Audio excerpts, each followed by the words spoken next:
Et coucou, bonjour, bonsoir plutôt, parce qu'on est le soir, même s'il y a encore du soleil dehors. Bonjour, bonjour. On va attendre un petit peu que tout le monde se connecte. Aujourd'hui, on a un invité particulier, le docteur Donato Maniello, qui va nous parler des intolérances alimentaires, ce vaste sujet qui préoccupe beaucoup, beaucoup de monde. J'attends. Ah, voilà, le voilà. Non, il est où? Coucou Dino, si tu peux juste. Voilà, il est là.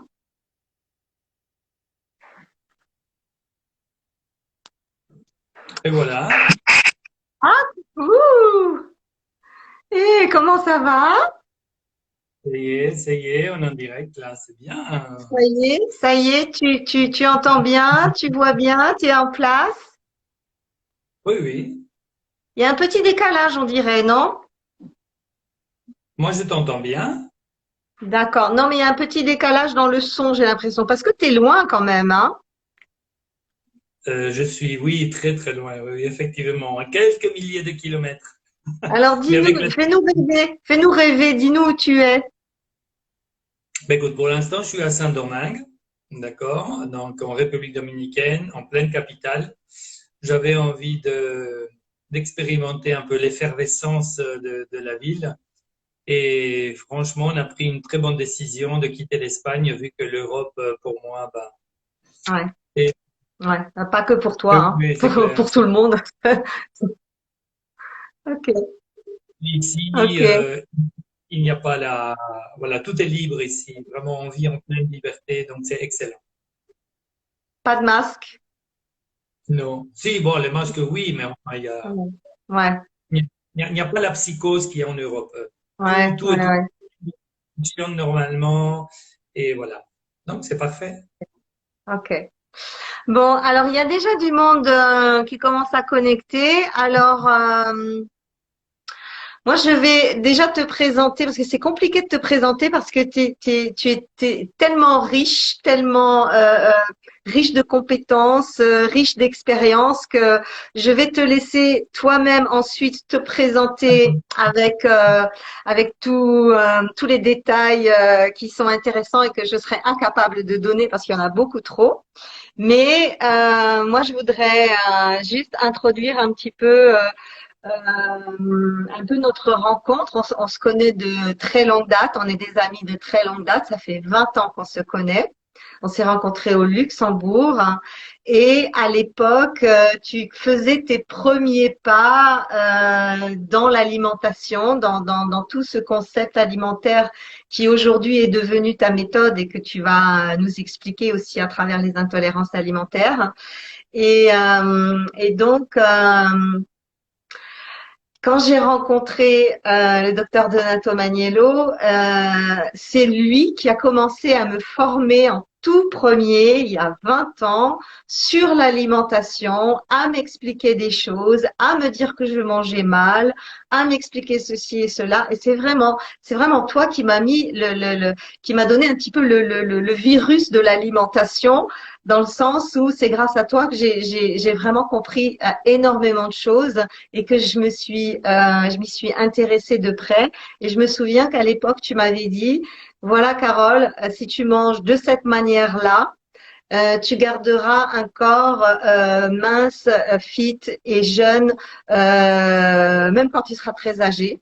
Et 20 ans plus tard, en ayant suivi tes conseils depuis 20 ans, eh ben, je dois dire que c'est vrai que tu m'as raconté, parce que quand on adopte une certaine mouvance alimentaire, même si j'ai testé plein de choses durant ces 20 ans, que je me suis écartée de tes conseils, que j'ai fait mes expériences et que je me suis rapatinée avec certaines expériences d'ailleurs, la manière dont tu m'as appris à manger il y a 20 ans ne m'a jamais quittée d'une certaine façon. J'y suis toujours revenue parce qu'à chaque fois que je m'en suis écartée, ça a été la catastrophe sur le plan de la beauté, sur le plan de la silhouette, sur le plan de la santé.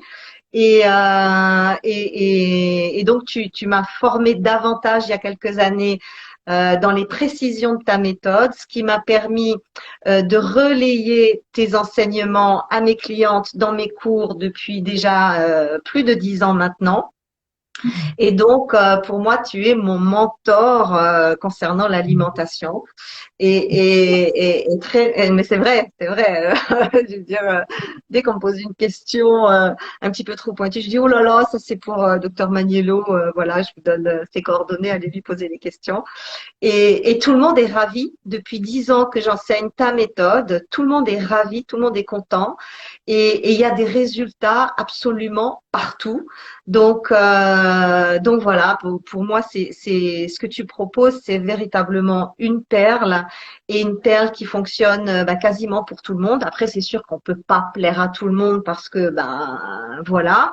Mais on va dire que dans les grandes lignes, au niveau alimentation, c'est vraiment grâce à toi que j'ai pu trouver quelque chose sur lequel revenir en permanence et c'est tout le temps juste. À chaque âge de ma vie, ça a été juste. À chaque moment de ma vie, ça a été juste. Et c'est pour ça que aujourd'hui, c'est un plaisir pour moi de t'accueillir. Conférencier international et auteur et on pourrait même dire compositeur parce que tu es un excellent musicien, mais on parlera de ça peut-être une autre fois. Un musicien et chanteur. Enfin bref, ça c'est la vie privée. Mais voilà, j'aimerais que toi tu te présentes avec peut-être un petit peu plus de détails et que tu nous dises finalement pourquoi tu es arrivé aux intolérances alimentaires et pourquoi tu t'es tant intéressé à l'alimentation. Alors déjà, présente-toi s'il te plaît. Bon, Bon, avant toute chose, hein, il faut mettre les choses à sa place. D'accord? Moi, je fais mon travail euh, qui donne de très bons résultats, mais Carole Cassonne, depuis que je la connais, elle fait un travail extraordinaire au niveau de la beauté. Et franchement, non, non, mais attends, on va s'envoyer des fleurs, hein, c'est Non, triste. là, on est en train de se tartiner des compliments. Ces deux-là, franchement. Alors, on est en train de faire un travail, moi, côté alimentaire, et puis Carole, côté beauté, et comment elle traite la peau, comment elle traite le corps, comment elle traite le corps aussi dans sa globalité, c'est vraiment exceptionnel. Je n'ai pas vu un seul cours sur, comme toi, tu l'as créé. D'ailleurs, d'ailleurs, au départ, je t'avais dit, vas-y, parce qu'en fait, c'est très bon ce que tu fais. D'accord? Bon, donc, voilà. Merci. Bon, moi, au départ, quand j'étais petit, je voyais à la télévision, donc en noir et blanc, c'était encore en Argentine. Donc je devais avoir 6-7 ans, imaginez-vous. Il y avait une publicité, c'était un monsieur qui mettait un parfum, et puis les femmes qui passaient à côté de lui, elles s'évanouissaient. Et moi, à l'époque, quand j'avais cet âge-là, j'ai dit, moi, je veux être médecin pour les femmes et je veux mettre ce parfum-là. D'accord. Ah, voilà, j'étais déjà attiré par le fait de vouloir déjà soigner, mais voilà. Donc, la médecine, elle m'a toujours attiré. C'était toujours je pense que c'est dans mes gènes, c'est dans mes cellules, et j'ai toujours voulu faire ça. Donc, j'ai commencé par être kinésithérapeute, parce que au départ, je voulais faire la chirurgie orthopédique, mais malheureusement, en étant, pardon, de nationalité argentine à l'époque, donc l'inscription à l'université à Bruxelles, c'était ce que mes parents gagnaient en une année. C'était pas possible. Et je me suis dit, bon, si je peux pas faire orthopédie, bah, je vais faire kiné puisque c'est le travail qui suit après l'orthopédie. Et finalement, voilà, je me suis reçu. Alors, je me disais, OK, maintenant j'ai le moyen de pouvoir récupérer la santé des patients, surtout au niveau fonctionnel. C'est bien. Et après, avec le temps, je me dis, mais qu'est-ce qui se passe au niveau énergétique finalement dans le corps? Bon, c'est que ça m'a décidé d'aller à Paris. Et donc, j'ai fait 4 années de médecine chinoise à Paris. Et après, je me suis dit, mais alors, ok, la kiné c'est bien, la Q c'est bien, mais s'il y a une articulation qui n'est pas bien en place, comment je fais? Et alors, j'ai fait mon doctorat d'ostéopathie en même temps, d'accord? Et après, j'ai dit oui, d'accord, mais enfin, j'ai la partie énergétique, j'ai la partie mécanique, j'ai la partie fonctionnelle, mais qu'est-ce qui se passe là-dedans au niveau émotionnel? Et voilà, bah, je me suis spécialisé encore en psychothérapie, hypnose, thérapie systémique brève, etc. Donc finalement, pour résumer, ma passion à moi, c'est de traiter le patient dans sa globalité, holistiquement. C'est pour ça que je me suis spécialisé dans tous ces domaines. D'accord? Donc, ce qui est important aujourd'hui, c'est d'avoir un bon diagnostic. Ouais. Si la personne elle arrive et qu'elle rentre dans mon cadre d'entendement et que j'ai l'outil pour ça, bingo, en 2, 3 séances, c'est solutionné. Maintenant, si elle rentre dans mon cadre d'entendement et je n'ai pas l'outil pour ça, mais que je connais quelqu'un qui peut le faire, alors je l'envoie là-bas. C'est aussi être un bon thérapeute, hein, connaître ses limites, d'accord? Mais il faut savoir Absolument. faire un diagnostic au début. Donc Mm. ça, c'est fondamental. Le diagnostic est fondamental. Bon, et après, je me suis dit, OK, j'ai les 4 dimensions, mais qu'est-ce qui se passe quand même? Pourquoi est-ce que je n'ai pas de résultats chez ce patient-là et l'autre? Je veux lui demander qu'est-ce qu'il mange. Et je me suis aperçu que l'alimentation était une base importante pour la qualité musculaire, osseuse, la peau, même au niveau émotionnel, on va en parler. D'accord? Mm. Et donc, j'ai commencé à étudier toutes les méthodes alimentaires existantes. J'en ai passé en revue, mais pendant 25 ans, hein, imaginez-vous. Donc, je les ai toutes testées. D'abord moi, ma famille, mes patients. Et quand je me suis vraiment intéressé de plus près à la physiologie de la digestion, qu'est-ce qui se passe quand on mange tel aliment, quand on avale tel aliment? Qu'est-ce qui se passe à l'intérieur?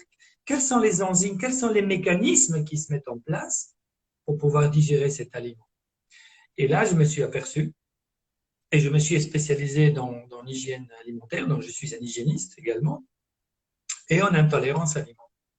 Et j'ai commencé à comprendre que l'alimentation était la base. La Ouais, oui. base. Ouais, oui. Sans une bonne alimentation, on ne peut pas avoir des résultats ailleurs. C'est ça. Et donc, c'est pour On en arrive tous là, hein. On arrive tous là au final. Dès qu'on a affaire aux oui, vivants et aux patients, quelle que soit la porte d'entrée thérapeutique qu'on a, au bout d'un moment, si vraiment on veut être efficace et si vraiment on veut aller au bout des choses, on est obligé de s'intéresser à l'alimentation. oui, obligé. Obligé parce que c'est la base. C'est la base.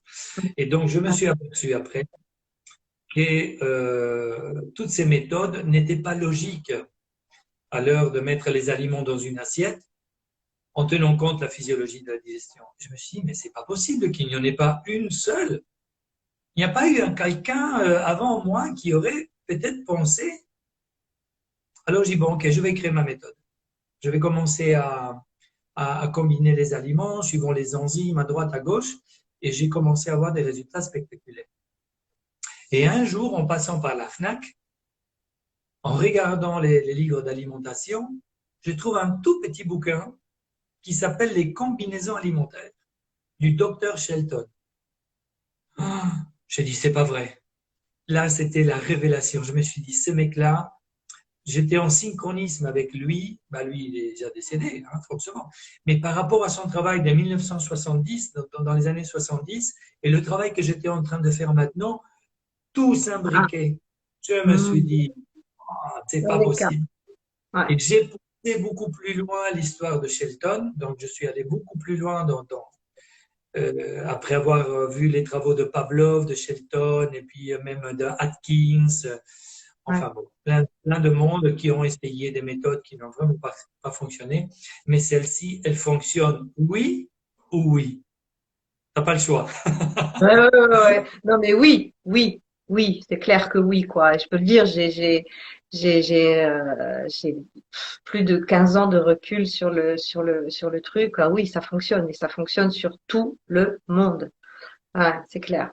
Mais alors, pour en venir à notre sujet d'aujourd'hui, les intolérances alimentaires. Qu'est-ce qui, à un moment donné, t'a fait jumper dans cette spécialité-là? Qu'est-ce qui t'a poussé à aller chercher beaucoup plus d'explications sur ce domaine-là? Parce que, il faut bien le dire, c'est un sujet d'actualité qui concerne tout le monde. Même les gens qui ne le savent pas, pour la plupart, sont en intolérance alimentaire. Tu vas nous expliquer pourquoi. Et donc, voilà, comment tu as abordé la chose et qu'est-ce que tu en as fait? En fait, ce que je me suis aperçu, c'est que même en donnant les bonnes combinaisons alimentaires, il y avait des gens qui avaient une symptomatologie qui ne partait pas. Une dermatite atopique, un psoriasis, des boutons dans le visage, Acné des rosacée. problèmes Mm. musculaires, des problèmes articulaires, des problèmes cardiaques. J'ai dit, attends, il y a quelque chose d'autre là. C'est pas possible. C'est pas Ouais, possible. ouais, Comme tu sais, moi, je suis un chercheur, hein, donc tant que je n'arrive pas à trouver, je continue à chercher. Et, euh, et donc, je me suis intéressé vraiment à ce qui se passait vraiment dans l'intestin. D'accord? Alors, on va commencer par dire qu'est-ce qu'est une intolérance alimentaire? Une intolérance alimentaire, c'est une réponse anormale de l'organisme, d'accord, face à un aliment, un colorant, un conservant, sans l'intervention du système immunitaire. C'est-à-dire, ça va provoquer une irritation cellulaire qui va donner une symptomatologie. Je vais expliquer ça en détail. En comparant les intolérances alimentaires et les allergies, parce que les gens ne savent pas faire la différence. La différence, c'est que une allergie alimentaire, ça donne une réaction immédiate, tellement tempestive parfois qu'il peut aller jusqu'à la mort. Donc les gens qui sont vraiment allergiques à quelque chose le savent et sont prudents. Là, c'est le système immunitaire qui intervient et qui peut aller vraiment, comme j'avais dit, jusqu'à la ouais, mort. Tandis ouais. que l'effet de l'intolérance alimentaire vient 72 heures, 48 heures, 72 heures après l'ingestion de l'aliment. Donc aujourd'hui, si tu as quelque chose, les gens, qu'est-ce qu'ils disent habituellement? Ah, qu'est-ce que j'ai mangé hier qu'aujourd'hui je ne suis pas bien? Et Ouais, moi, je te dis, qu'est-ce que tu as mangé il y a 3 jours qu'aujourd'hui tu n'es pas bien? Et les ouais, gens ne font jamais cette relation. ouais, ouais, ouais, ouais, ouais, c'est sûr. Alors, je vais vous prendre un exemple de combinaison alimentaire qui est la classique et que je retrouve ça dans tous les pays où je voyage, dans le monde entier, pour donner mes conférences. Je retrouve à chaque fois la même erreur. Par culture, par éducation, mais à chaque fois c'est pareil. Donc, c'est quand on mélange un hydrate de carbone, c'est-à-dire un féculent, avec une protéine. D'accord? Qu'est-ce qui se passe? Alors, qu'est-ce que c'est un hydrate de carbone? Un hydrate de carbone, c'est le pain, les pâtes, les riz, les patates, les pommes de terre, le chou-fleur, la carotte, l'artichaut, la betterave, le maïs, le potiron. Ce sont des amylacés, ce ne sont pas des légumes. Et c'est là où les gens ne font pas la différence. Bien. Quand j'ingère un hydrate de carbone, dans la bouche, il se libère une enzyme qui s'appelle la ptyaline. Cette ptyaline, elle va envelopper l'hydrate de carbone et commencer sa digestion. Ça commence dans la bouche. D'accord? Ensuite, tu vas avaler cet hydrate de carbone et lui, il va continuer sa digestion dans l'estomac. Mais l'estomac, il doit avoir un milieu alcalin ou très peu acide. Tous les physiologues prétendent que dans l'estomac, il y a de l'acide chlorhydrique, tout tombe là-dedans, ça se mélange. C'est pas comme ça que ça fonctionne. Bon. Ensuite, l'hydrate de carbone va passer dans le duodénum et il va terminer sa digestion dans l'intestin grêle avec les amylases pancréatiques. Ça, c'est la digestion des hydrates de carbone.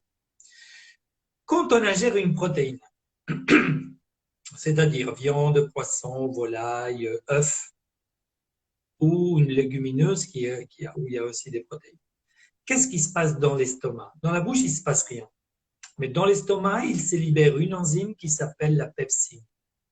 Et la pepsine ne peut travailler que dans un milieu acide. Donc l'estomac, il dit, OK, il y a de la viande qui arrive, il faut que je libère la pepsine et il faut que je commence à produire de l'acide chlorhydrique pour que la pepsine puisse agir et digérer la protéine. D'accord? Dès qu'il y a une production d'acide chlorhydrique, la ptyaline, c'est-à-dire l'autre enzyme, avec l'hydrate de carbone, ne peut plus agir. Elle s'annule immédiatement. Ça veut dire que cette pomme de terre, les riz, les pâtes qui sont là, ne vont plus se digérer. Mais avec les 38 degrés de chaleur qu'il y a dans l'estomac, cet hydrate de carbone, il va commencer à fermenter. Et de cette fermentation, il va libérer les amidons. L'amidon va m'envelopper l'autre enzyme, la pepsine, et ne va pas me laisser digérer la protéine. C'est chimique tout ça, mon Dieu, mais ça c'est physiologique. Au final, on Donc, digère rien. donc à la fin, il n'y a pas de digestion. Mm. De digestion. Alors, qu'est-ce qui se passe s'il n'y a pas de digestion? Ben, tout ça, ça commence vraiment à produire une grande fermentation. De cette fermentation, nous avons des produits dérivés comme, écoutez bien, des acides, de l'ammoniac, de l'alcool, de l'hydrogène, du CO2, du méthane, et des Le centaines cocktail d'autres. explosif. Voilà. Ces toxines-là, ces toxines-là vont passer dans le duodénum, vont arriver dans l'intestin grêle et ça va me détruire la flore intestinale.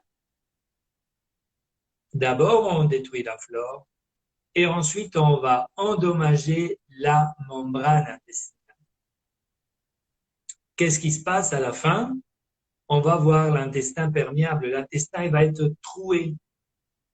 Et c'est ce qu'on appelle en médecine la symptomatologie de l'intestin troué.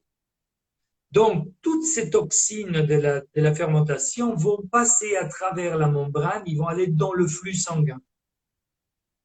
Alors là, c'est le premier phénomène. On va voir un tas de toxines dans le sang, d'accord?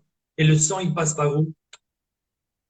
Dans les Partout, articulations, dans les partout. os, muscles, dans l'appareil génital, les organes, la peau, les glandes, laissant une quantité énorme de symptomatologie que la Mm. médecine parfois n'arrive pas à comprendre. Mm. C'est le premier phénomène. Le deuxième phénomène, et là on y arrive, c'est que l'aliment qui va arriver dans l'intestin, il n'arrive pas à digérer, ni métaboliser, Ni il arrive disséqué. et fermenté. Et un petit bout de cet aliment pourri et fermenté va aussi passer à travers la membrane dans le flux sanguin. Qu'est-ce qui va se passer avec cet aliment? Par exemple, on va prendre le blé, parce que tout le monde mange du pain tous les jours, d'accord? Alors, ce petit morceau de blé va rentrer dans le sang et va commencer à m'irriter la membrane des cellules. Une fois, deux fois, trois fois, ça va, mais à la centième fois, cette membrane, elle va s'irriter. Et pour se protéger de cette irritation, cette cellule, elle va se gorger d'eau. Et ça, c'est le premier phénomène de l'intolérance alimentaire, c'est la rétention des Rétention d'eau. liquides du sang gonflé. Et ce Mm. n'est pas un problème rénal, c'est un problème métabolique cellulaire. Absolument. Si la cellule est gorgée d'eau, elle ne peut pas fabriquer de l'oxygène. Deuxième phénomène de l'intolérance alimentaire, c'est une fatigue chronique par hypoxie. Donc je me sens Et gonflé, je suis tout gonflé. ouais. Après, tous les problèmes commencent. Problèmes dermato, gynéco, problèmes intestinaux, problèmes de glandes, problèmes de tout ce que tu veux. Tout, tout. On Et ça passe prend de plus en plus de forme. Alors, on passe en revue un petit peu les symptômes généraux, Mm. c'est-à-dire chute de cheveux, fatigue chronique, les poches oculaires, ensuite problème de sommeil, problème de transpiration, palpitations cardiaques, difficulté à respirer, d'accord? Problème d'angoisse, de stress, de tout type, d'accord? Problème psycho. Après, problème articulaire, musculaire de tout type. problèmes gynéco, les femmes qui souffrent énormément pendant les règles, qui ont des énormes douleurs avant, pendant et après, pareil. Bon, la cellulite, on n'en parle pas, hein, puisque Non, l'excès non, de non. toxines. Ouais, on Et parle toi, pas. t'es on parle. Alors Et Dino, pardon, je te coupe, mais dans ma pratique, maintenant, depuis quelques années, j'ai remarqué un autre phénomène que je ne voyais pas avant. Ce sont les poches malaires, c'est-à-dire des poches juste ici sur les pommettes, juste en ah dessous des oui, yeux. Tu sais, j'ai de plus en plus de femmes et même d'hommes que je vois avec une espèce de cloque ici, cloque d'eau sur la pommette. Et dès qu'on change l'alimentation, ça se résorbe. Et ça, c'est nouveau. Je ne connaissais pas ça avant. oui, oui, oui, oui. Non, je veux dire, la symptomatologie est très vaste. Ouais, Elle est très, très vaste. Et donc, ouais. ce sont des symptômes pour lesquels les gens vont consulter leur médecin. Ah, docteur, écoutez, voilà, je me sens gonflé et je suis tout le temps fatigué. Ah, mais ne vous inquiétez pas, je vais vous donner un diurétique et quelques vitamines, ça va vous rétaper. Et il est possible que cette femme, elle est en train de manger 2 pommes par jour, alors que la pomme, habituellement, ça peut paraître sain, mais peut-être qu'elle pas. Peut-être qu'à force de manger des pommes tous les jours, elle va créer une intolérance et une pomme qui apparemment est saine, ça va provoquer une intolérance. Mm. C'est ça. Alors, tout le monde dit, ah oui, oui, mais il y a beaucoup de personnes qui sont vraiment intolérantes au gluten. Oui, c'est vrai, intolérant au blé. Pourquoi? Parce que les gens, ils mangent du pain tous les jours, des pâtes très souvent, Ouais. et maintenant, on est en train de jeter la faute au gluten. Ah, oui, mais c'est devenu maintenant Mm. un bon truc, hein, le truc sans gluten. D'accord? Alors que la faute n'est pas au gluten. La faute, elle est qu'avec des années, vous avez détruit votre flore, vous avez endommagé la membrane et votre intestin, il est perméable. Mm. Après, on va voir comment on va le traiter. Donc, ne Mm. jetons pas la faute ni à la pomme, ni au gluten, ni à autre chose. Mm. La faute est que vous, avec autant, toutes ces années de mauvaises combinaisons alimentaires, vous avez produit tellement de toxines que vous avez créé des trous au niveau de vos intestins. Je vous l'ai dit comme ça, vraiment très clair pour que vous compreniez. Et Mm. donc, s'il y a des trous dans l'intestin, vous allez avoir des intolérances toute votre vie. Mm. Alors, la question est, est-ce que les intolérances, c'est pour toute la vie? Non. On est intolérant parce que l'intestin, il est troué. Mais si on va soigner ça, les intolérances, entre 6 mois et 1 an, toutes les intolérances disparaissent. Moi, j'ai Mm. testé des milliers de personnes aux intolérances alimentaires et je les ai toutes soignées. Mm. Ouais. C'est incroyable. Mais ce qui est pernicieux dans l'intolérance alimentaire, c'est que ça peut aller se mettre justement sur des plans, comme tu disais, qui n'ont aucun lien avec l'alimentation. Par exemple, l'insomnie, les maux de tête, les problèmes de peau. Moi, je vois beaucoup de femmes maintenant qui ont de l'acné rosacée, et la plupart du temps, les médecins les mettent sous cortisone, sous antibiotiques, on leur donne un petit peu n'importe quoi. Ça fonctionne un temps parce que quand tu tapes sur un clou, forcément tu l'enfonces un petit peu, mais ça ne règle pas le problème et c'est difficile de faire comprendre que c'est difficile de faire comprendre la relation de cause à effet en fait. Exact, exact. Et je peux t'avouer que en une semaine de temps, en une semaine de temps, lorsque tu élimines déjà les intolérants, d'accord, parce que les intolérances, on peut les mesurer soit par analyse de sang, soit par biorésonance. C'est ce que je fais maintenant. Et en une semaine de temps, ton corps, il change déjà. Ouais, En une ouais. semaine de temps, tu te gonfles, tu as plus Les d'énergie, gants. tu dors mieux. Ouais, ouais. Et en 3 mois de temps, toutes les fonctions de ton organisme vont s'équilibrer. C'est spectaculaire. C'est spectaculaire, c'est vrai, c'est vrai. Mais il faut être suffisamment motivé pour justement être capable de se détacher de l'aliment qu'en général on adore, mais qui est précisément la cause de nos problèmes. Moi, j'ai eu une cliente il y a pas longtemps. Elle m'a dit, bon, voilà, c'était assez facile de détecter la problématique. C'était le pain. Et c'était le pain, les pâtes, voilà, tous les glucides de ce type-là. Elle m'a dit, mais Carole, demande-moi de me suicider, ce sera beaucoup plus simple que d'arrêter de manger du pain et des pâtes. Ah oui, Ben oui, d'accord. elle m'a dit ça, clairement.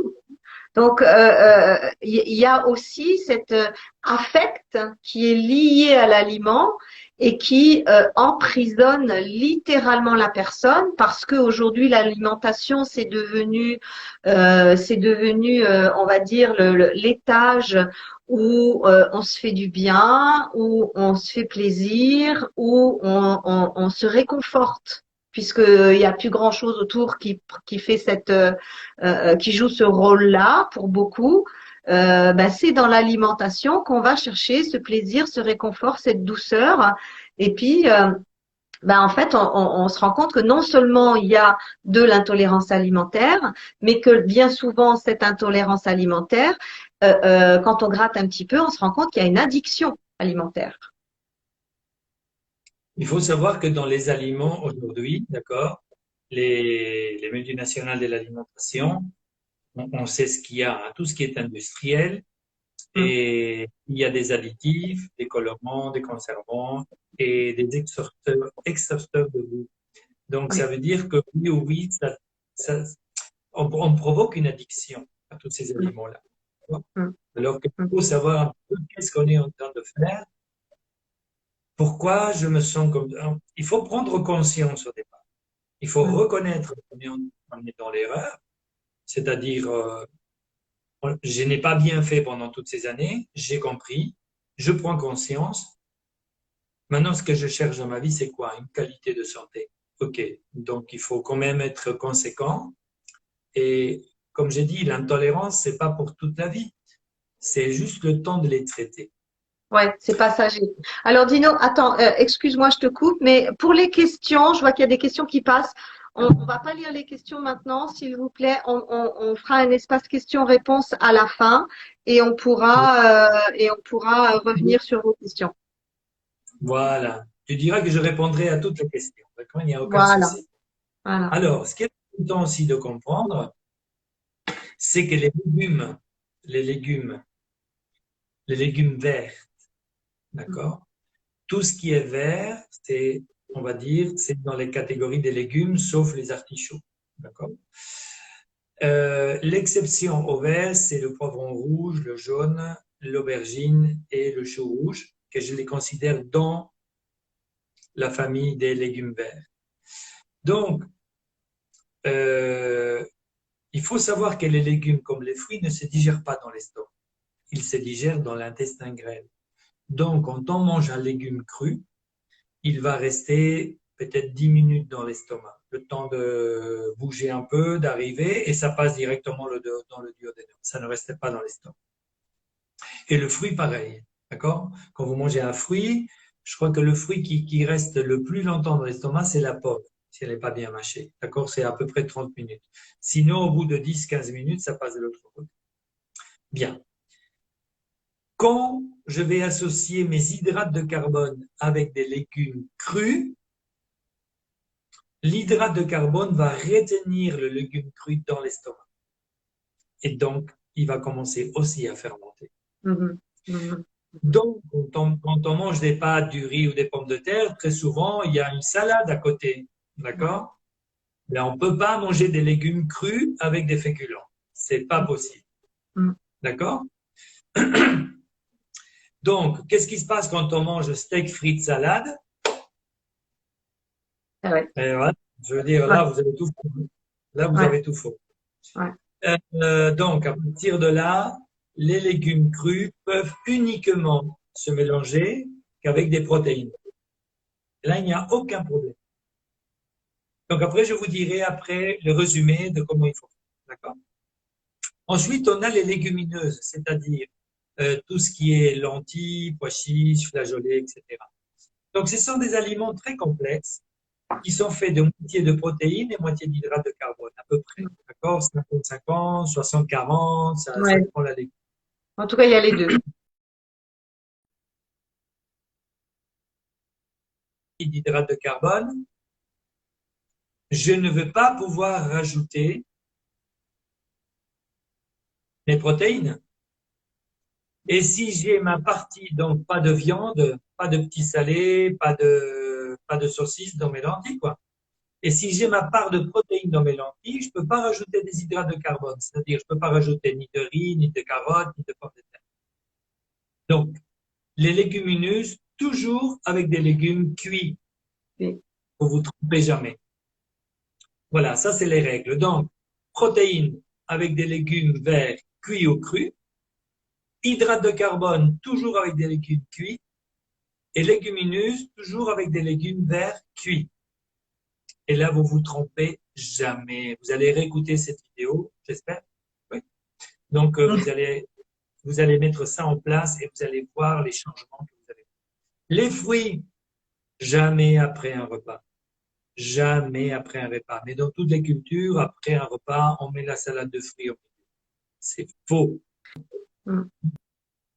Moi, quand je vous donne une réponse, c'est qu'il y a vraiment une raison. D'accord? Donc, je ne vais pas vous dire, ah, il est possible que non.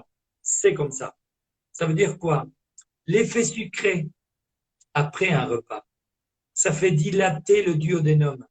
Donc, le pylore, il va s'ouvrir, l'estomac, la bouche de l'estomac va s'ouvrir et va laisser passer des aliments non digérés dans l'estomac. On va Alors, tu vois, surcharger. oui, mais tu vois, ce qui est compliqué à faire passer là comme message, en tout cas, c'est à ce niveau-là que moi j'ai vraiment détecté des freins pendant les cours, c'est que là, on touche à la culture alimentaire de l'individu. On touche aux plats familiaux, on touche aux plats nationaux, tu vois. Je veux dire parce qu'au final, quand on regarde les choses avec tes lunettes, avec ta méthode, eh bien, la lasagne, c'est foutu, la pizza, c'est foutu, le kebab, c'est foutu, le couscous, c'est foutu. Tous ces plats culturels finalement, je me dis, ouais, mais Carole, moi, mes parents, mes grands-parents, ils ont mangé ça tout le temps, ils n'ont jamais eu les problèmes que moi j'ai eu. Donc, comment tu expliques? Alors, qu'est-ce qui se passe? Parce que ce qui est drôle, hein, c'est donc, je vais vous donner deux, trois exemples, hein, parce que j'ai donné des conférences un peu partout. Donc, un jour, on m'a invité à aller à Strasbourg, en Alsace. Hein, et donc, quand j'étais en train d'expliquer ça, les gens ils disent, ben, et alors la choucroute? Oui. J'ai dit, écoutez, à midi, vous allez manger la choucroute avec des pommes de terre. C'est parfait. Et le soir, vous allez manger votre saucisse, votre petit salé, tout ça avec votre choucroute. Ah, ben c'est pas marrant hein, si on mélange pas les trois. Bon, ben voilà. Un couscous, pareil. Vous pouvez faire le couscous, mais la semoule, vous allez la manger avec les légumes cuits. C'est parfait. Et puis le soir, vous allez manger les légumes cuits avec votre agneau ou le poulet. Donc, ça peut se faire, mais ça va se faire de façon différente. Maintenant, ce qui est très important, c'est que c'est vrai qu'il y a la culture, il y a l'éducation et il y a les croyances. D'accord? Et quand je donne mes conférences au niveau psy, je dis toujours que ces croyances, l'éducation et même la culture, il faut les revoir. Il faut les revoir. Parce qu'aujourd'hui, c'est obsolète ce qu'ils nous ont appris nos parents. Mais tout le Ça monde n'a a jamais. changé. Et l'éducation de nos enfants, on ne peut pas éduquer nos enfants de la façon que nos parents nous ont. C'est Ouais. pas possible. Ça a évolué. Donc, je dis toujours, revoyons un petit peu l'éducation, Mm, revoyons les croyances, mm, d'accord? Et on va garder les croyances qui nous permettent encore d'évoluer. Mais si la culture et ces croyances-là sont en train de nous rendre malades, chacun décide, hein. mm, Après, mm, chacun décide.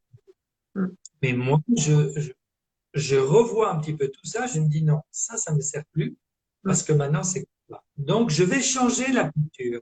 Je vais la faire évoluer, cette culture Mm. de ma C'est famille. ça. Bien, Et puis il y a aussi, moi en tout cas c'est ce que je réponds. Il y a aussi cette histoire que nos organismes, nos métabolismes aujourd'hui, d'une manière générale, sont soumis à des conditions extrêmes, notamment en termes de stress, qui n'existaient pas à l'époque de nos parents et de nos grands-parents. Parce que les parents et les grands-parents, bah, ils mangeaient la lasagne. Je prends cet exemple-là parce que moi je suis italienne, voilà. Et puis tu connais bien la culture. Bah, moi mon grand-père il mangeait sa lasagne avec la viande dedans, le fromage, la pasta et tout ça. Bon ben il avait un bide comme ça et il avait mal au ventre, il se plaignait. Il faisait deux trois gaz, ça faisait rigoler tout le monde et puis il allait se coucher et puis il s'écoutait pas trop. Voilà, à cette époque-là, les hommes, les femmes n'avaient pas le même niveau d'exigence de bien-être, le même niveau de plein de choses. Et puis, ils avaient des métabolismes, des systèmes immunitaires qui étaient forts, qui étaient puissants. Et il y avait une puissance métabolique qui permettait finalement, ben bon, ça allait bien quand même si ça créait des problèmes. Alors que nous, aujourd'hui, on n'a plus cette puissance métabolique. On est tellement soumis à plein de choses abominables, entre guillemets, en termes de pollution, en termes de stress oxydatif, de stress électromagnétique, de stress à tous les niveaux. Tout ça crée des faiblesses aussi en nous. Et du coup, on ne se défend plus de la même manière parce que on vit plus dans le même monde et que on exact. doit faire beaucoup plus attention que ce que nos parents ou nos grands-parents faisaient avec l'alimentation, que ça passe plus dans nos générations avec la vie qu'on mène, ça passe plus. Donc on est obligé, comme tu dis, de re-questionner beaucoup de plans et d'aller repositionner des valeurs qui vont être propres à chacun pour pouvoir fonctionner correctement. Exact, exact. Donc ça, c'est important. Et aussi, ce qui est très important, pourquoi on mange? Pour le plaisir du palais ou pour se nourrir? Donc ça aussi, il faut voir. Ouais. D'accord? Alors, ce qui est très important aussi, c'est de ne pas se frustrer dans l'alimentation, parce que ça aussi, psychologiquement, ça peut vraiment donner l'effet contraire. Alors, dans la méthode que moi je propose, c'est de manger 5 fois par jour. Alors les gens ils disent, oh là là, 5 fois par jour, c'est beaucoup pour l'estomac, etc. Moi je dis 5 fois par jour, c'est un petit déjeuner, un fruit à mi-matinée, un déjeuner, un goûter, là aussi c'est le fruit qui arrive, et un dîner. Ce que je dis toujours, c'est qu'il faut se servir une seule fois dans l'assiette. Et si vous mettez les deux points ensemble comme ça, d'accord, les deux points ensemble, vous pouvez tous faire la, voilà. Ça, c'est la taille de votre estomac, Comme ça ou comme d'accord? ça? Oui, comme ça, comme tu veux. De Ah, toute c'est façon, pareil, comme ça ou comme ça? D'accord. voilà, c'est le même volume, de toute façon. Ça, c'est la taille D'accord. de votre estomac. Donc, ce que vous mettez dans l'assiette, c'est ce qui rentre vraiment dedans. Et Ouais. moi, je dis toujours, il faut remplir l'estomac à 80%. Pourquoi? Si je prends mon estomac et je le divise en 10 parties, 8 parties, c'est-à-dire 80%, vont me servir à maintenir mon métabolisme en bonne temps. Les deux autres parties, ça va servir à maintenir le compte bancaire de votre médecin. Ça se comprend? Ouais. Donc, ne mangez de temps en temps pour vous faire plaisir parce que c'est bon, vous allez en reprendre. Mm. L'estomac va se dilater, il n'y aura pas de place pour digérer, vous allez ballonner, vous n'allez pas mettre. Mm. Mm. Mais bon, ça vous a fait plaisir. Ouais. Alors, chose importante, si vous faites les devoirs comme il faut tous les jours et que votre organisme, il est fort, la flore intestinale, elle est géniale, la membrane, elle est forte et protégée, de temps en temps, si vous mangez une pizza et une lasagne Ça part comme très ça, bien. vous Ouais. allez être gonflé. on n'allait pas la digérer, mais le plaisir là-dedans, ça dit, oh, qu'est-ce qui est bon. Ouais, ouais, mais même, hein, moi, je le fais de temps en temps. Voilà, je fais un écart, je mange un truc qui va pas du tout, mais j'ai envie, ça me fait plaisir. Je suis dehors, je suis avec des amis ou je suis chez des amis, je mange. Eh bien, ça passe très bien. Par contre, si je me dis le lendemain, ah bah tiens, finalement la pizza elle est bien passée hier, je vais m'en refaire une aujourd'hui. Là, boum, ça passe plus du C'est tout. Ouais, les conditions n'étaient pas les mêmes. Hein. ouais. D'accord? Très important. Bon, on passe alors à quoi maintenant? À comment maintenant les soigner, ces intolérances? Alors oui, voilà.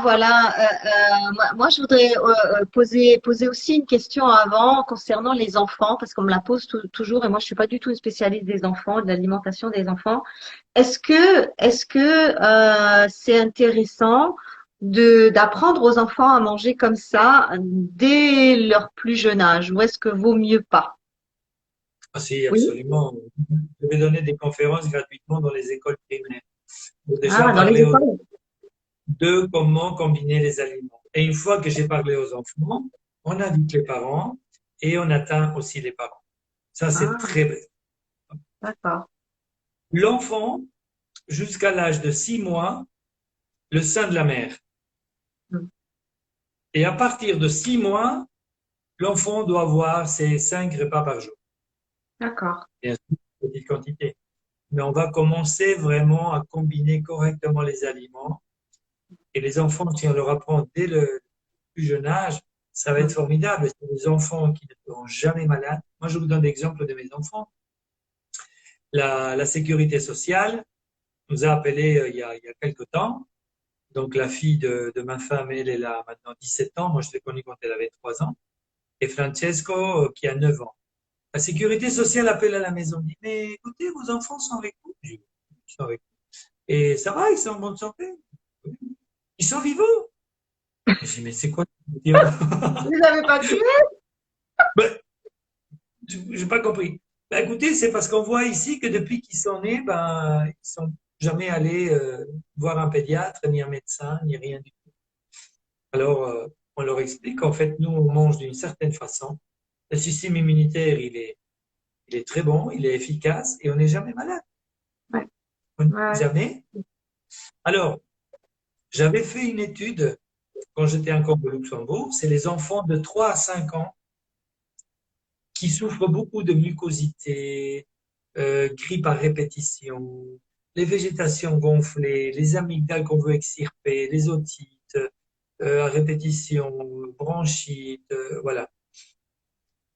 Quand il venait, la première question que je posais à la maman, je dis, Madame, si j'ouvre la porte du frigo, qu'est-ce que je vois dedans? Hmm. Ah ben écoutez, il y a l'actinelle quand même pour la défense immunitaire. Après, il y a la danette, le danonino, le petit fromage pour aller à l'école, Le kiwi, euh, le lait de miel crémé. euh, voilà, il y avait mais vraiment toute la collection, toute la l'étage. collection. Hmm. Donc, 2 mois sans laitage. 2 mois sans laitage, tout disparaît. Tout J'ai disparaît. sauvé des centaines et des milliers d'amygdales de l'extirpation, des végétations qu'on voulait extirper aux enfants directement. J'y attendais. Ça ne va pas solutionner le problème. Bon, tout est redevenu à la normale. J'ai fait la même expérience avec les gens d'un certain âge, de 70 vers le haut, qui souffrent beaucoup de rhumatisme au Luxembourg. Et dont les médecins préconisent effectivement, prenez du fromage, prenez du yogourt pour la qualité osseuse. C'est bon pour le calcium. Ouais, Bon, bien sûr. Mhm. 2 mois dans l'étage, 80% des douleurs rhumatismales disparaissent. Ouais. Mhm. Et alors, ok pour l'héritage, mais alors quelle est la place du sucre dans tout ça? Parce qu'on parlait d'addiction alimentaire. Moi, en consultation, c'est souvent ça qui ressort, le sucre, le chocolat, le sucre, le café, le chocolat, le sucre, le café. OK. Alors, si moi, maintenant, je fais un test d'intolérance à n'importe qui est en train d'écouter là derrière, ils vont être intolérants au sucre, au café, au chocolat et à l'alcool. Ah, Bon, peut-être. Mais ça, ce sont des choses qui sont inévitables parce que les gens mangent de tout ça tous les jours. Et s'ils ont une perméabilité intestinale, ça va provoquer une irritation cellulaire et donc l'intolérance. D'accord? Bien. Pour parler du sucre, je vais parler du light. Tu sais, quand on dit sans sucre ajouté, ah, c'est génial, hein? Parce qu'on dit que trop de sucre, c'est pas bien pour l'organisme. C'est vrai, c'est vrai. Mais une partie, on peut vraiment la métaboliser. Si on met une cuillère de sucre dans une tasse de thé ou de café, il va se passer rien du tout. D'accord? Le problème, c'est que dans tout ce qu'on boit ou on mange, il y a des sucres dedans. Et donc, l'excès de sucre fait que une partie, l'organisme va pouvoir le métaboliser, mais l'autre pas. Et si on ne peut pas métaboliser, cet excès de sucre va se transformer en graisse. C'est pas plus compliqué que ça. Alors, quand on parle du light sans sucre ajouté, ou du Coca zéro, machin, bon, c'est très bien parce qu'il y a beaucoup de diabétiques qui peuvent se permettre ce genre d'aliments-là parce qu'il n'y a pas de sucre dedans. Ok, mais qu'est-ce qu'il y a là-dedans? Il y a de l'aspartame, il y a de la saccharine. Ce sont des sucres qui sont artificiels, qui ne peuvent pas se métaboliser dans le corps et qui vont provoquer à moyen et long terme un diabète du type 2. Donc les diabétiques du type 2 qui prennent ça sont en train de maintenir leur diabète en consommant des produits sans sucre ajouté. Et la Tu vois? stevia? Et la Tu stevia, vois? t'en penses quoi? Excellent. On peut sucrer avec du sirop d'agave, éventuellement du miel, de la stevia, des sucres naturels. Ouais, de la mélasse. Ouais, Le corps a été fait, lui, pour digérer tous les aliments présents, ouais, mais tout ce qui est artificiel. ouais, ouais, c'est clair. Mhm, mhm. Ouais, ouais, je comprends. Donc, je préfère à la rigueur que vous buviez un coca normal, Ouais, alors que je sais que l'excès de sucre va être quand même métabolisé par le corps, un coca zéro ou un coca light. ouais, ouais, c'est ça, absolument. Bon, maintenant, coca est en train de commencer à mettre de la stevia dedans, hein. Ah, bah oui, ben voilà, maintenant c'est à toutes les sauces, mais tant mieux. Enfin, si c'est de la vraie stevia, parce que ça m'étonnerait pas qu'un jour on découvre que c'est de la stevia synthétique. Ah, pourquoi pas. Et est-ce que tu pourrais expliquer le process qui peut emmener un individu de la simple intolérance à la maladie auto-immune? Oui, absolument. Qu'est-ce qui se passe dans cette cellule? On va prendre la cellule qui a fait ça, quoi. D'accord? Bien. Hmm. Donc, une cellule, à l'intérieur de la cellule, il y a un petit moteur qui s'appelle la Mhm. mitochondrie. Mhm. D'accord? Donc, cette mitochondrie, ce moteur-là, il a besoin de carburant pour L'ATP. fonctionner, Hmm. c'est-à-dire de l'oxygène et de la glucose. D'accord? Hmm. Donc, quand ça arrive, la mitochondrie, elle travaille, c'est le moteur qui va fabriquer de l'énergie. Ah. Mais en même temps, comme un moteur de voiture, ça fabrique de l'énergie, ça fait rouler, mais il y a un tube d'échappement derrière. Ouais. Il y a D'accord? un déchet. Il y a un déchet. Voilà. Donc, ces déchets-là sont dans la cellule. C'est ce qu'on appelle les oxydes. Et puis, il y a des métaux lourds, des plastiques et des oxydes. C'est pour ça qu'aujourd'hui, tout est antioxydant.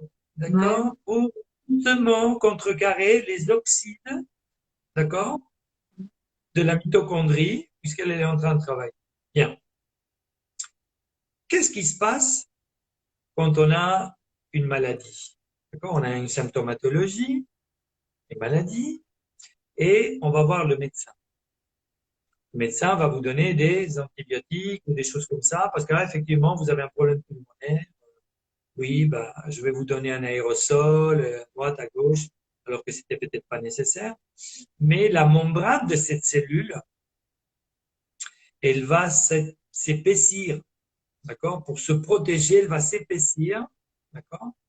Et donc, avec les antibiotiques, on va se sentir beaucoup mieux, d'accord? Mais qu'est-ce qui se passe? À l'intérieur de la cellule, le moteur continue à travailler. Il y a des déchets qui continuent quand même Elle produit. à être produit dedans. Et comme on Ouais. se sent beaucoup mieux, ben, on va commencer à profiter, on va manger une glace, on va manger à droite, à gauche, tu vois, puisqu'on se sent beaucoup mieux, on commence à faire de nouveau des excès. Et donc, la cellule, qu'est-ce qu'elle fait à un moment? Elle pète. La cellule, elle Elle pète, explose. elle D'accord. explose.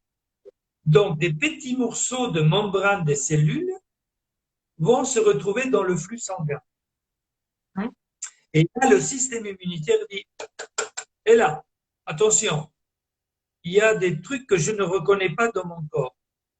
Des petits débris de membrane cellulaire sont dans le flux sanguin, et lui, le système immunitaire, il commence à envoyer des anticorps. Ah oui, parce que c'est un état anormal. Ah, absolument, Ouais. absolument. Donc, qu'est-ce qui se passe? Mm. Le système immunitaire, il ne va pas envoyer 100 anticorps, il va en envoyer 10 000 au cas où. Quand les anticorps ils arrivent sur place, ils vont commencer à attaquer les petits morceaux de débris de la membrane de la cellule. Oui. Ouais. Et après, il y en a deux ou trois qui disent, hé les gars, regardez là, à côté, les membranes là, qui sont sur le côté des vaisseaux, c'est fait du même matériel que ces petits débris. Alors, ils commencent à attaquer la membrane C'est des ça. vaisseaux. C'est ça. Et c'est ce qu'on appelle, ça c'est ce qu'on appelle la maladie auto-immune. C'est le Et corps qui aujourd'hui, s'attaque lui-même. on en a plus de 200. Mais on ne Ah sait ouais. pas l'expliquer. Ouais. Alors on dit, vous avez une maladie auto-immune, ça y est, c'est pour toute la vie. Mais il faut Ouais. arrêter de raconter des conneries aux gens. Ouais. Ouais. Alors, regardez, Est-ce que c'est auto-immune. réversible? Alors, est-ce que c'est réversible selon toi? Alors, regarde les trois maladies les plus importantes qu'on appelle des maladies auto-immunes. C'est le Parkinson, d'accord? Les scléroses en plaques et Ouais. l'Alzheimer. On dit, voilà, Ouais. les auto-immunes. Bon, réfléchissons un petit peu maintenant. Quand on mange mal et on combine mal, le pH de ton corps, il est très acide. Ouais. Si moi, maintenant, je prends un câble ici, voilà, je prends un câble, d'accord? Un câble électrique. Donc là, j'ai une gaine et à l'intérieur, j'ai deux câbles avec deux petites gaines, non? Le câble bleu et brun, d'accord? Bon. Si moi, je mets de l'acide maintenant sur ce câble, qu'est-ce qui se passe? Il va se trouer et puis il va se casser. Eh oui, oui. Et il va y avoir un court-circuit. Et Mm. l'information ne va plus passer de là à là. Mm. Bon. Quand l'acidité de ton corps elle est trop grande, ça fait le même effet au niveau de ta membrane, de la gaine de myéline, de la membrane des ténèbres. Il n'y a plus de Quand transmission. tu es très acide, d'accord, tu vas abîmer la myéline, tu vas abîmer la membrane qui protège et ça va produire un court-circuit. C'est ce qu'on appelle la sclérose en plaques, ni Mm. plus ni moins. Mm. Si l'acidité attaque la partie postérieure du cerveau, Parkinson, la partie antérieure, Alzheimer. Mm. C'est pour ça que je trouve que c'est fondamental de prendre le temps d'étudier un tout petit peu, ou au moins quelques lignes de savoir comment est-ce qu'on fonctionne et Mm. comment se protéger pour être en bonne santé. Donc, Mm. il faut qu'il y ait un pH, je dirais neutre.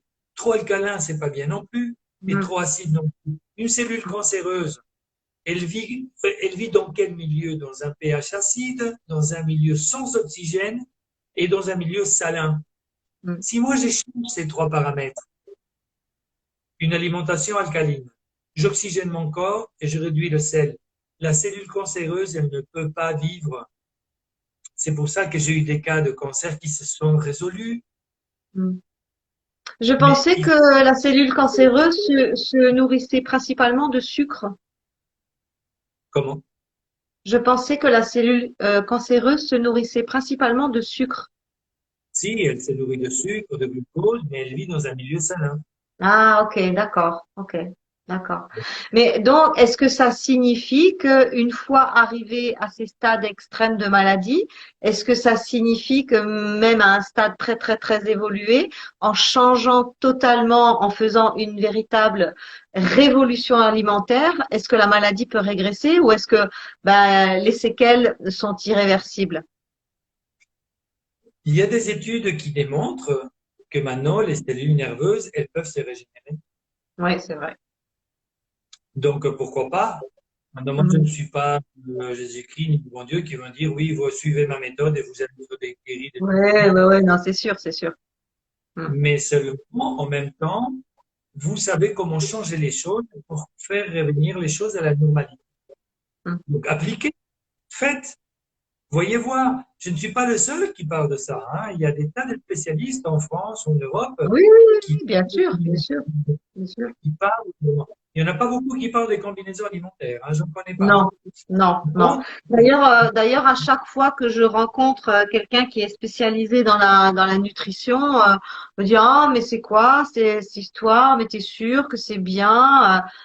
Et puis ouais, très souvent, la personne elle me regarde et puis elle me dit ouais bon, ça doit être bien parce que bah voilà, il y a pas de surpoids, il y a pas de machin. Je veux dire, je suis le pur produit de ce que je pratique. Donc bah oui, moi ça va bien, tout va bien. Donc voilà, au final il suffit de démontrer simplement. Par l'exemple, quoi. Qu'est-ce que ça donne au bout de 20 ans de cette pratique? Ben voilà, ça donne ça. Et puis c'est OK. Donc la réponse devient évidente. maintenant, je suis en train de préparer, donc, de recollecter des données. Actuellement, depuis que j'ai protocolisé cette méthode, il y a plus de 12 000 patients qui me suivent. Donc, 12 000, Wow, donc c'est beaucoup. wow, wow, c'est Et je énorme. suis en train de faire une étude maintenant avec plus de 1000 patients testés en intolérance, avec le suivi thérapeutique pendant 3 mois et ensuite avec la disparition réellement des Alors, intolérances. alors, justement, comment est-ce qu'on peut faire ben voilà, tu es au bout du monde, donc on peut pas venir faire le test chez toi. Mais par exemple, quelqu'un qui pense avoir des intolérances alimentaires, comment savoir lesquelles, vers quel test aller, vers quel test se fier? Euh, si on peut pas te rencontrer, on fait comment? Voilà. Moi, je soigne des patients tant en Australie qu'aux États-Unis, en passant par l'Asie et l'Europe. Donc, ça peut se faire par téléphone, sans Ok, le test d'intolérance, bien sûr. Mais comme ouais, j'ai déjà testé plus de 1000 patients ouais. et que je peux démontrer que les 1000 patients, quand je fais le test d'intolérance, je sais quels sont les 20 aliments auxquels tu vas être intolérant, oui ou oui. Donc, je vais les Ah, enlever directement de l'alimentation. ah, ok, d'accord. Sauf, Il y a un terrain, il y a un terrain qui est commun à tout le monde. ah oui, oui, quasiment, quasiment, quasiment. Donc, qu'est-ce qu'on fait habituellement? Donc, on fait vraiment une consultation par téléphone, comme on est en train de faire toi et moi, par WhatsApp. Mhm. Et donc, il y a tout un questionnaire que j'ai déjà bien établi avec certaines symptomatologies. Et donc, ça me permet de savoir s'il y a vraiment des intolérances ou pas. D'accord? Premièrement. Donc, déjà, le Génial. diagnostic est très important. Ensuite, ce que je fais, je prépare un menu personnalisé. D'accord? Et tout est combiné selon ma philosophie. Le menu, il vient avec la liste des courses pour la semaine et les recommandations de comment cuire les aliments pour maintenir vraiment les propriétés nutritionnelles de chaque aliment. Mhm. Donc, vous n'avez plus besoin de penser. Vous achetez, vous cuisinez et vous mangez. Donc, je Mhm. l'ai fait de cette façon. Pourquoi? Parce que les gens n'ont pas le temps. Ouais, Les gens, arrivés à un certain moment, ne savent plus quoi faire à manger. Et, ouais. euh, et ça, c'est vraiment la solution à beaucoup Mhm. de foyers. Et Ouais. surtout des foyers avec des enfants, parce que voilà, Mhm. ça permet vraiment de le faire. Donc, je le fais très, très souvent par téléphone, puisque maintenant avec les confinements, etc. Donc, je Ouais. fais des consultations par téléphone. Et, très important, il y a un protocole à suivre, et je vais vous le donner, d'accord? Ça va être la consultation gratuite pour tout le monde. Super. Merci. Qu'est-ce qu'il faut faire d'abord? Il faut déjà préparer un menu pour que vous commenciez déjà à combiner correctement les aliments. C'est-à-dire ne plus produire de fermentation dans votre corps. Ça, c'est la première chose à C'est faire. la base. Oui, oui, c'est la base. Bien. À partir de ce moment-là, sachant qu'il y a un excès de toxines dans votre corps, On va faire un détox par homéopathie. D'accord? Très simple, c'est des petites gouttes à mettre dans une bouteille d'eau, on boit pendant la journée. On peut faire un détox par homéopathie, mais Carole est aussi spécialisée pour faire des détox avec des autres, avec Avec des autres, d'autres approches. Ouais, ouais, voilà, ça, voilà. Mais il faut faire un détox. Il faut nettoyer l'excès de toxines. absolument. Le début et pendant 3 mois, obligatoirement, il faut me prendre un probiotique par jour. C'est-à-dire, quand je dis un probiotique, c'est-à-dire une capsule avec des probiotiques, c'est-à-dire minimum, il faut qu'il y ait 7, 9 ceps de bactéries différentes dans la capsule. Mm. D'accord? Très important. Très important. Et il faut faire ça pendant 3 mois parce que c'est le temps minimum nécessaire pour créer de nouvelles ceps de bactéries dans l'intestin. Mhm. Une fois qu'on termine le détox, il va durer à peu près, je dirais, 1 mois et demi, 2 mois. D'accord? Pour faire un très bon détox. Une fois qu'on termine le détox, on va commencer à prendre de la glutamine. D'accord? 400 mg par gélule. On va prendre 2 gélules, une le matin et une à midi, 20 minutes avant de manger. La glutamine, elle va me réparer la membrane intestinale. Elle va la Mm. sceller et me protéger. Mm. 3 mois de glutamine. En Mm. 6 mois de temps, les intestins sont 0 km. Mm. 0 km. Ouais. J'ai eu des coliques ulcéreuses où vraiment on voulait vraiment déjà leur enlever une grosse partie, presque la moitié du côlon. D'accord? Parce qu'il y avait des ulcères, il y avait plein de trucs dedans. Les gens qui ont suivi ma méthode, ils n'ont plus d'ulcères, ils ont toujours leur intestin. Mm. Bravo. Mm. Ni plus, ni Ouais, c'est remarquable. D'ailleurs, moi j'ai beaucoup de clientes hein, qui t'ont suivi, qui sont venues faire parce que à l'époque tu venais à Genève au moins une fois par an pour ces tests-là. Et là, actuellement, sur le canal, j'ai plusieurs personnes qui t'ont suivi. Elles sont ravies. Elles m'ont dit, bon, au début, c'est quand même pas évident, mais très vite, elles ont eu un regain de forme, d'énergie, de bien-être. C'est comme une renaissance finalement, parce que enfin, on a l'impression de redevenir soi-même ou de devenir soi-même. Et il y a vraiment quelque chose qui se passe à tous les plans. C'est pas seulement au niveau du digestif, c'est pas une histoire que de physique. C'est vraiment aussi dans le mental, dans l'estime de soi et dans le regard qu'on va poser sur le monde et sur soi-même, qui va complètement changer la donne en fait. Ça modifie littéralement la chimie du cerveau. Oui, oui, oui, parce qu'il y a beaucoup de gens qui étaient vraiment dépressifs, avec des angoisses, avec donc des crises d'angoisse, du stress, etc. Quand ils ont commencé à manger correctement, le stress, il a fait comme ça. Directement, il me dit, écoutez, je ne sais pas ce que vous avez fait, mais ça fait depuis 15 jours où je me sens beaucoup plus calme. Je n'ai plus d'anxiété, je n'ai plus d'angoisse, j'ai plus de palpitations. Donc, ça veut dire que on devient plus lucide au niveau Ouais, émotionnel. On ouais, comprend beaucoup plus ce qui se passe. Oui, ouais, oui. c'est ça. Alors, Dino, si tu es d'accord, on pourrait lancer le question-réponse hein, parce que bah, le temps passe vite. Oui, Je crois que ça fait déjà presque 1 heure qu'on discute. Donc, si vous avez des questions, on fait à peu près. alors, si vous avez des questions, coucou Mouette 91. Alors, on nous dit ça ne se guérit pas. Qui dit ça? Vous parlez de quoi? Tellement intéressant, merci. Ayant rencontré Donato, je ne peux confirmer que tous les dire. Ah, c'est Marie de Luxembourg. Ah, oui, oui, oui, oui, oui. Hein, je Elle a eu crois des bien. Ouais, très bons ouais, résultats, oui, ouais, ouais, ouais, oui. ouais, ouais. Elle, elle, il faut lui lever le chapeau. C'est parce que elle est constante. Elle Ouais, a elle très est bien constante. compris les prises en main. Et ça, c'est fondamental. C'est de reconnaître qu'on était dans l'erreur ou qu'on faisait pas bien. Et ça passe mieux. Et qu'il fallait changer quelque chose. Et elle l'a fait. Elle a été vraiment très, très bien. Donc, elle a eu de très bons résultats. Ouais. Est-ce que le type de cuisson entre en jeu? Alors, il faut savoir une chose. Il ne faut jamais brûler les aliments.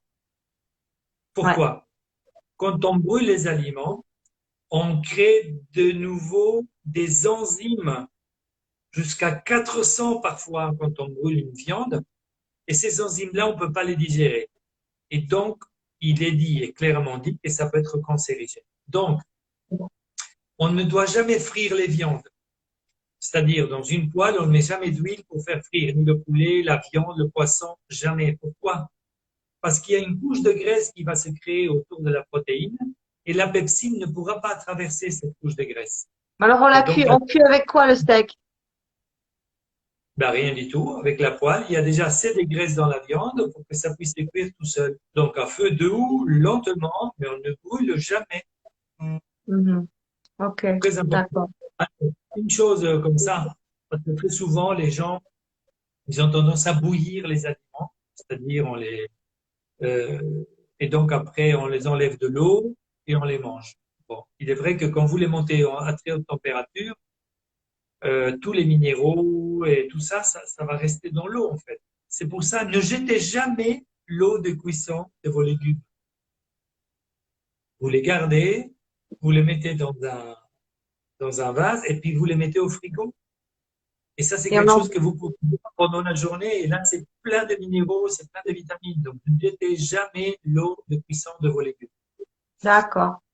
Alors, les intolérances alimentaires sont-elles seules à l'origine d'une perméabilité intestinale ou une perméabilité déclenchée par le stress, les médicaments, les déficits enzymatiques peut-elle aussi provoquer ces intolérances? Absolument, absolument. Ça doit être une personne qui a lu mon livre, certainement. Donc, effectivement, l'alimentation y est pour beaucoup, d'accord? Je dirais presque 90%, c'est l'alimentation qui va vraiment, euh, on va dire, annuler la flore intestinale et endommager la membrane. Mais aussi le stress, le médicament, tous les additifs alimentaires, tout ça, ça aussi, ça vient irriter la membrane intestinale. Effectivement, c'est vrai. Ah, ok, d'accord. Et donc, tout ça peut créer une porosité intestinale et créer une intolérance alimentaire à quoi? L'intolérance vient parce que il y a une perméabilité intestinale. Sinon, pas. Quand Ouais, l'intestin il est scellé et il n'est pas troué, il n'y a pas d'aliment qui va passer de l'autre côté. Donc, l'intolérance ne se crée pas. ok. L'intolérance est là parce que l'aliment passe de l'autre côté, va m'irriter la membrane cellulaire, Mhm. mais Ok, sinon pas. ok. Alors, les neurologues disent que ça ne guérit pas Le- la porosité intestinale, apparemment. Mais si, ça se guérit. Qui a dit ça? Je comprends pas qui a dit. Bon, voilà. Les Alors, neurologues ont dit que, on saura pas qui, les, c'est les neurologues. les neurologues, attends, les neurologues, ils doivent s'occuper des nerfs. D'accord? Ils s'occupent des nerfs correctement, c'est parfait. Mais s'ils ne connaissent pas ce qui se passe au niveau physiologique, au niveau de l'intestin, donc qu'ils lisent un tout petit peu, d'accord? C'est facile, là, c'est dans la physiologie de la digestion. La porosité intestinale se guérit. Je dis bien se guérit pour dire ne se soigne pas, pour être vraiment un peu plus pesant. Ouais, Mais ok. il faut qu'ils arrêtent de raconter des conneries. La médecine, il faut quand même bien l'étudier et la porosité intestinale se guérit. Ouais, je suis d'accord avec Je toi. Manger, fermement, manger trop rapproché n'est-il pas néfaste pour les organes? non, chaque 2 heures. Alors quand j'ai dit le petit déjeuner, à mi-matinée, un fruit, c'est-à-dire vous allez maintenir votre taux de glycémie constant dans le sang. D'accord? Ce qui va plus provoquer ces pics d'hypoglycémie, puis on va en manger quelque chose, ça va augmenter. Donc, votre pancréas va jouer au yo-yo, ce qui provoque à moyen long terme un diabète du type 2. Le fait de manger régulièrement, ça va maintenir une glycémie constante dans le sang et votre métabolisme va être parfait. D'accord. Comment associer les graisses? Les graisses peuvent uniquement s'associer avec des légumes et avec des hydrates de carbone, mais jamais avec les protéines. Et les graisses entre elles? Je comprends pas. Ben, par exemple, si je fais une salade et que je mets de l'huile d'olive et que je vais rajouter du gras aussi sur le plat de résistance, est-ce que plusieurs graisses dans un même repas, est-ce que c'est OK? Non. C'est pas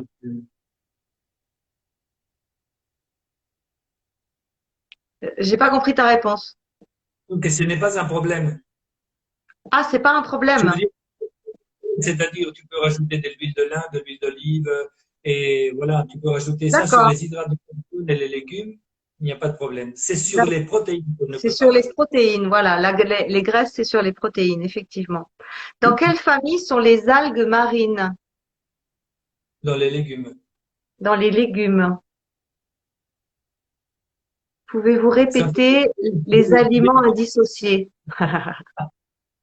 comment? Alors, les hydrates de carbone uniquement avec des légumes cuits, les protéines animales cuits et crues, et les légumineuses uniquement légumes cuits, et les fruits en dehors des repas.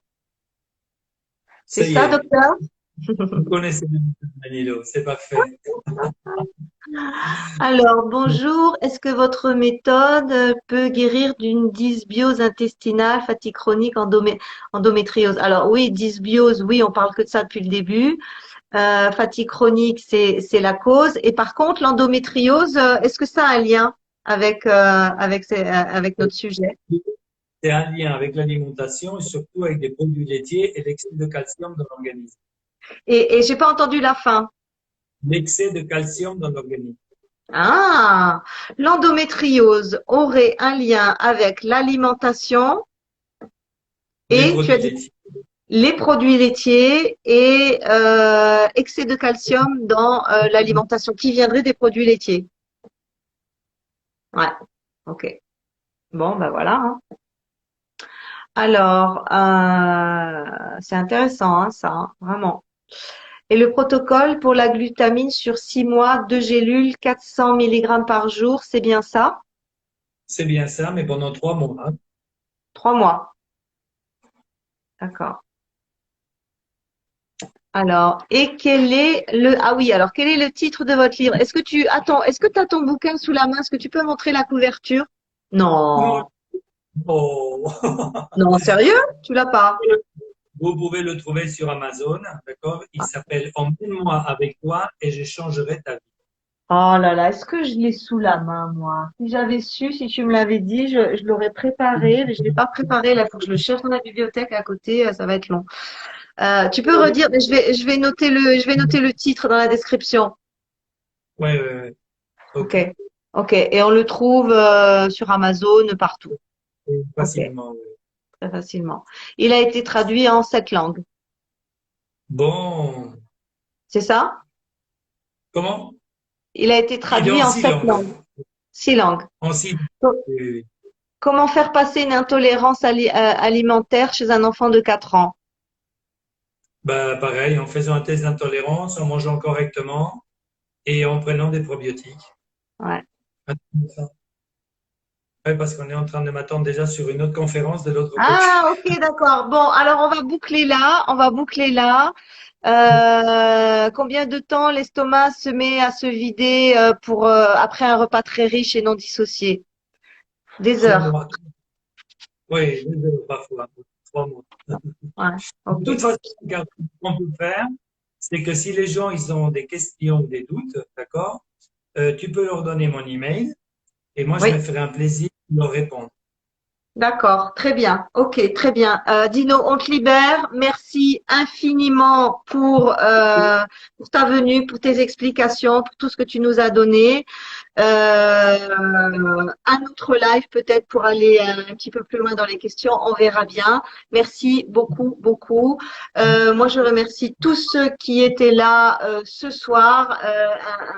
Un bisou particulier aux Fleurs de Canal. N'hésitez pas à nous rejoindre sur Canal. C'est tout à fait ce genre de questions qu'on traite pas aussi longuement, mais n'hésitez pas à nous rejoindre, à me rejoindre sur mon canal WhatsApp. Je mettrai aussi le numéro dans la description. Et on se quitte. Merci à tout le monde pour votre intérêt, pour votre écoute. Et on se dit à tout bientôt. Bye bye bye. Merci de ton invitation. Et Je t'en merci, prie. À merci. tout bientôt, mon cher. Ciao. Au revoir.